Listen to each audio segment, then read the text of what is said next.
दोस्तों 30वीं सदी के महान नायक और महान गायक के.एल. सहगल जी का घर यही है। लता मंगेशकर जी भी यहाँ पर के.एल. सहगल जी से शादी करना चाहती थी। देखिए सहगल हाउस और किशोर कुमार सहित मोहम्मद रफ़ी इनके गानों के दीवाने थे और इनको अपना गुरु मानते थे। Hello everyone, welcome back to my YouTube channel Prince के ब्लॉग। गाइज फाइनली मैं आज फिर से आ चुका हूँ मुंबई के बांद्रा के पाली हिल रोड पर, और आज की इस वीडियो में हम आपको दिखाने वाले हैं के.एल. सहगल जी का घर, यानी कि कुंदन लाल सहगल जी का घर। आपको बता दें कि कुंदन लाल सहगल जी को फिल्म उद्योग में बॉलीवुड का सबसे पहला सुपरस्टार भी माना जाता था। और उतना ही नहीं, 1932 से लेके 1946 तक सहगल एरा का समय कहा जाता था, क्योंकि उन्होंने अपने गायन से सभी लोगों को दीवाना बना दिया था। जी हाँ, आपको बता दें कि के.एल. सहगल जी एक अभिनेता और एक बहुत ही बढ़िया गायकार थे। उनके गाने लोग सुनना इतना ज़्यादा पसंद करते थे।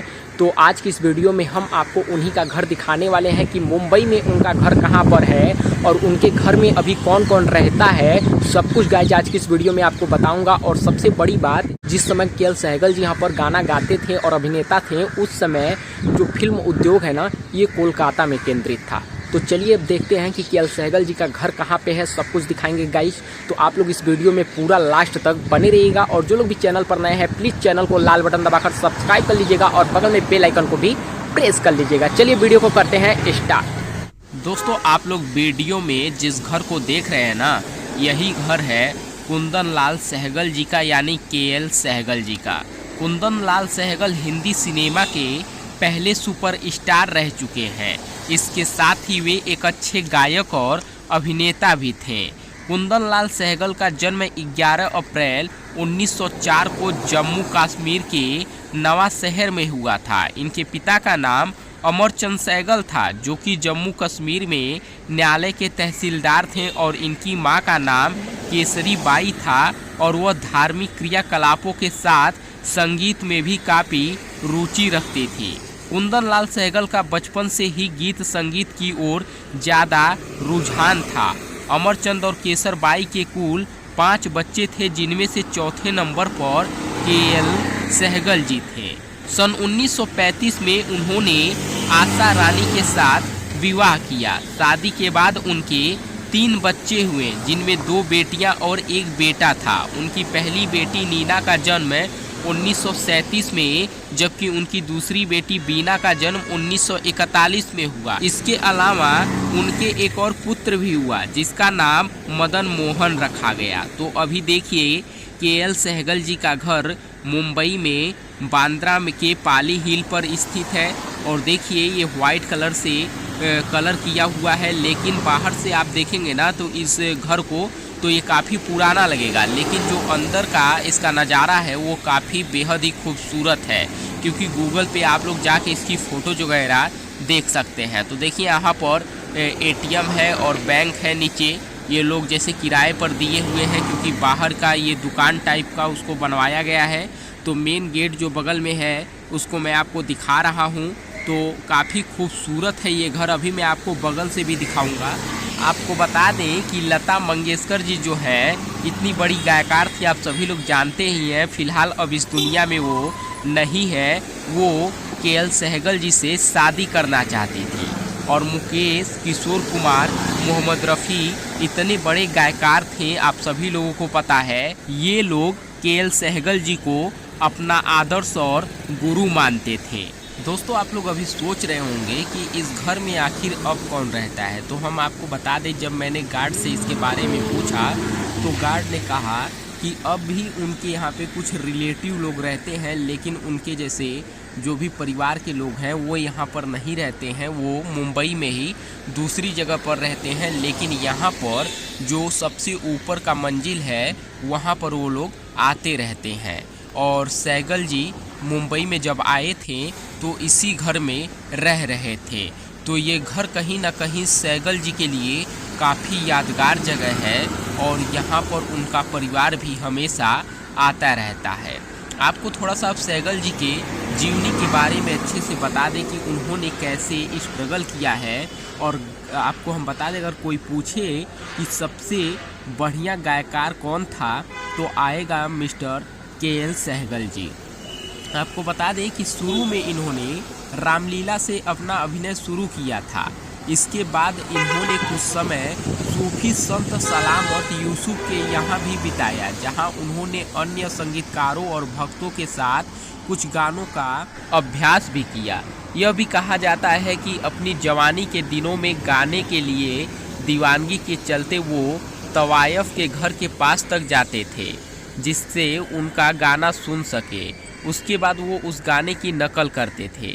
गाना सीखने के अलावा भी उन्होंने बहुत से काम किए। दोस्तों, आप लोग यहाँ साइड से देख सकते हैं सहगल जी का घर। आपको काफ़ी थोड़ा सा जंगले उंगले खुले दिखाई दे रहे होंगे और जैसे लग रहा होगा कि काफ़ी टाइम हो गया इसको कलर हुए। लेकिन आपको बता दें कि ये घर अभी भी करोड़ों का है और इसमें सबसे ऊपर वाले फ्लोर पे अभी उनके रिलेटिव लोग रहते हैं और उनकी फैमिली भी आती जाती रहती है। तो ये एरिया ना, ये स्पेस जो है वो काफ़ी बड़ा है, यानी ये घर जितने में बना है उसकी जगह बहुत ही ज़्यादा है। आपको बता दें कि सहगल जी के पिताजी जब रिटायर हो गए तब सहगल जी का पूरा परिवार जम्मू से जालंधर चला गया था। लेकिन पिताजी की नाराज़गी ना सहगल जी के लिए उनके शौक़ के प्रति अभी भी जारी थी। गायकी के लिए अपने जुनून के चलते सहगल घर छोड़कर काम की तलाश में निकल गए। पहले उन्होंने रेलवे में टाइम कीपर के रूप में काम किया। उसके बाद रेमिंगटन टाइपराइटर कंपनी के बतौर सेल्समैन का काम करना शुरू किया। एक बार सहगल जी को टाइपराइटर बेचने के लिए लाहौर जाना पड़ा, जहां उनकी मुलाकात मेहर चंद जैन से हुई। दोनों बहुत अच्छे दोस्त बन गए और मेहर चंद ने सहगल को नौकरी छोड़कर गायकी में अपना कैरियर बनाने के लिए प्रोत्साहित किया।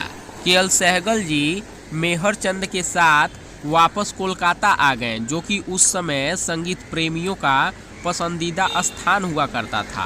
कोलकाता की प्रसिद्ध हिंदुस्तान रिकॉर्डिंग कंपनी ने एक बार उनकी आवाज़ सुनी और यह निर्णय लिया कि सहगल को ब्रेक दिया जाना चाहिए। और आपको बता दें, इसी के साथ कंपनी ने 1930 में सहगल का एक गाना रिकॉर्ड किया। रिकॉर्ड में एक तरफ सहगल का गाना झूलना झुलाओ था और दूसरी ओर एक भजन होली हो ब्रिजराज दुलारे था। इस रिकॉर्ड को लोगों ने बहुत ही पसंद किया और देखते ही देखते रिकॉर्ड की 5 लाख कापियाँ बिक गई। अब कोलकाता के म्यूजिक डायरेक्टर सहगल को पहचानने लगे थे और उनके साथ काम करना चाहते थे। इसी बीच सहगल की मुलाकात न्यू थिएटर कोलकाता के मालिक बी.एन. सरकार से हुई। सहगल साहब से प्रभावित होकर सरकार ने तुरंत उन्हें 200 महीने की तनख्वाह पर नौकरी दे दी। उस जमाने में 200 एक बहुत ही बड़ी रकम हुआ करती थी। इसी के साथ सहगल ने न्यू थिएटर के साथ अपना फिल्मी सफ़र शुरू किया।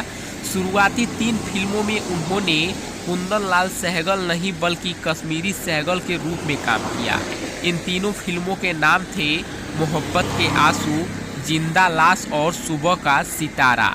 दुर्भाग्य से तीनों ही फिल्में फ्लॉप हो गई, लेकिन न्यू थिएटर के साथ बनाई गई उनकी चौथी फिल्म पूरण भगत सुपरहिट साबित हुई। इसके बाद उनका स्टारडम 7वें आसमान पर पहुंचा।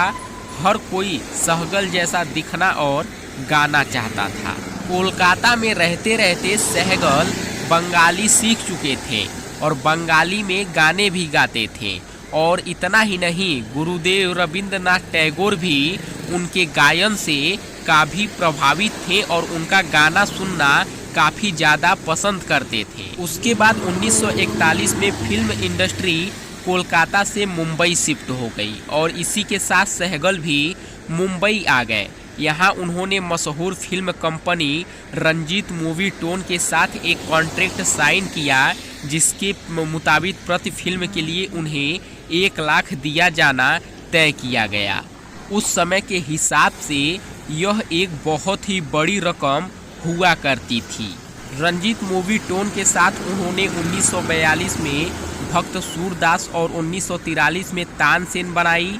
दोनों ही फिल्में सुपरहिट रही। 1944 में न्यू थिएटर के साथ उनकी आखिरी फिल्म माई मिस्टर रिलीज हुई थी। 1937 में सहगल जी को शराब पीने की बुरी लत लग गई थी। शौक के साथ शुरू हुई शराब नोशी धीरे धीरे उनकी कमजोरी बन गई। आलम ये होने लगा कि बिना शराब पिए हुए एक गाना भी ढंग से नहीं कर सकते थे।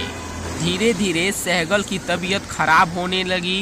अपने अंतिम समय में वो मुंबई छोड़कर जालंधर आ गए और 18 जनवरी 1947 को लीवर में खराबी आ जाने की वजह से उनका निधन हो गया। उनकी अंतिम फिल्म परवाना उनके निधन के बाद रिलीज हुई। सहगल जी की कुछ प्रसिद्ध फिल्मों के नाम आपको बता दें। मोहब्बत के आंसू, जिंदा लाश, सुबह का सितारा, यहूदी की लड़की के.एल. सहगल की पहली हिट फिल्म थी। और के.एल. सहगल जी की 1935 में बनी मूवी देवदास भी सुपरहिट हुई थी, जो हिंदी में बनाई गई थी। दोस्तों, पहले के ज़माने में सबके घर पे रेडियो हुआ करता था और सबके घर पे मॉर्निंग के टाइम में अगर 7 बजे कोई रेडियो ऑन करता था तो उस पे मिस्टर सहगल यानी के.एल. सहगल जी का ही गाना बजता था। आप लोग जो पुराने गाने सुनते हैं ना, ज़्यादातर वो सहगल जी का ही होता है। तो यही है के.एल. सहगल जी का घर, जो मुंबई में स्थित है और काफ़ी शानदार घर है और इसकी प्राइस भी करोड़ों में है।